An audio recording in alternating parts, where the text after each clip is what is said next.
The Tao of Self-Confidence, episode 406. Welcome to the Tao of Self-Confidence, where I share stories of amazing women who have discovered their inner journey to self-confidence. Visit our website at thetaoofselfconfidence.com. Your inner journey to self-confidence awaits. Well, hello, friend. Welcome to the Tao of Self-Confidence, where I share stories of amazing women who have discovered their inner journey to self-confidence. I'm your host today, Sheena Yap Chan, and today I have an amazing lady on the show today. She is a journalist, and I'm just really excited to have her on and share her story with us today. So without further ado, I'm going to introduce you to Kim Bui. Kim, how are you today? Maybe you can fill in a little bit more about yourself to our listeners. Hi, I'm glad to be here. I'm a human rights and digital journalist. I work right now at NowThis, which is a completely distributed media platform, which means we mostly distribute our content on Facebook, Twitter. We have a website, but it pretty much just says go to Facebook and Twitter. I've been working on social media journalism for as long as that's been out of term. Before that, I was a City Hall reporter at some newspapers around town. Awesome. Well, thanks for sharing that. And Kim, what's your cultural background? I am Vietnamese American. My parents immigrated here in 1975. Awesome. Well, thanks for sharing that. And Kim, what would be your favorite self-confidence quote? This is crazy because it's not like the longest or the most deep thing in the world, but I tend to just, in a moment of crisis, I tend to tell myself just breathe. Everything you can do is just get through today and do what you can. And I try not to think too much about my lack of confidence when I'm trying to have confidence, if that makes sense. So just breathe. Awesome. Well, thanks for sharing that. And yeah, I mean, sometimes, especially as women, as Asian women, we tend to overthink everything. But, we just have to learn to just, like you mentioned, just breathe and just let it all out and everything will fall into place. So great quote that you mentioned. And in your own words, how would you define self-confidence? I think self-confidence for me is knowing that I can go into a meeting or have a talk and I've got this. That idea of I've got this.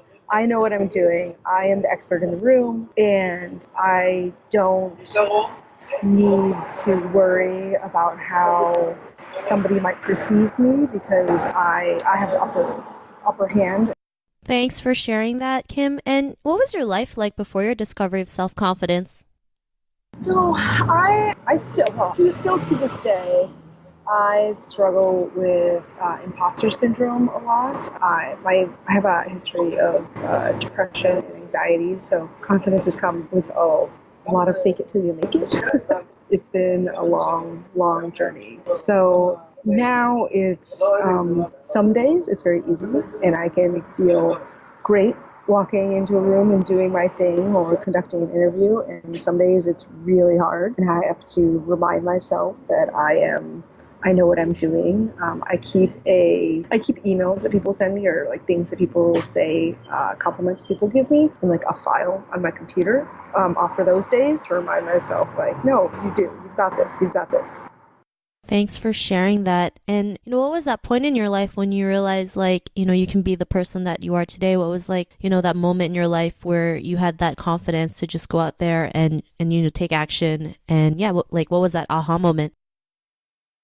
I don't think it was an aha moment. It was just, I had a while ago a year of yes, where I was I'm going to learn how to do more public speaking. I'm going to learn how to do more public speaking and be good at this. And so I just volunteered and said yes to pretty much everything I could, to the point where I was oh my God, I'm never doing this again. I have said yes to too many things, and it became really easy for me then to stand in front of crowds. It used to be very nerve-wracking for me to stand in front of crowds and moderate a panel or conduct an interview, and it's become a lot easier because I just got over it. But there was definitely a moment where I think I was giving a talk at South by Southwest just 2 or 3 years ago, and I don't know what I thought. I didn't think anybody would come. It was the last day of South by Southwest. I figured everybody's probably hungover or flying out, and instead the room was standing room only. There was no space at all. All the seats were taken. And I was oh my gosh, I guess I do know what I'm doing for sure now. Awesome. Well, thanks for sharing that. And sometimes, you just have to go out there and do it regardless of the outcome, right? Like you doing more public speaking. I mean, I'm sure at first it was nerve wracking, but the more you did it, the less nerve wracking it became. And it became a lot easier versus like, when the first time you did it, it was like scary and hard and like all these thoughts running through your mind. And, because of doing all that, what's your life been like now? It's a lot crazier now. I used to only speak, like locally or like in the US. And in the past year, I've done some international speaking, which has been crazy, particularly about verification. This whole fake news thing has become kind of a hot topic. And I find myself like, okay, I can do a pretty good public speaker clearly now. And I have a great job in journalism, leading a newsroom.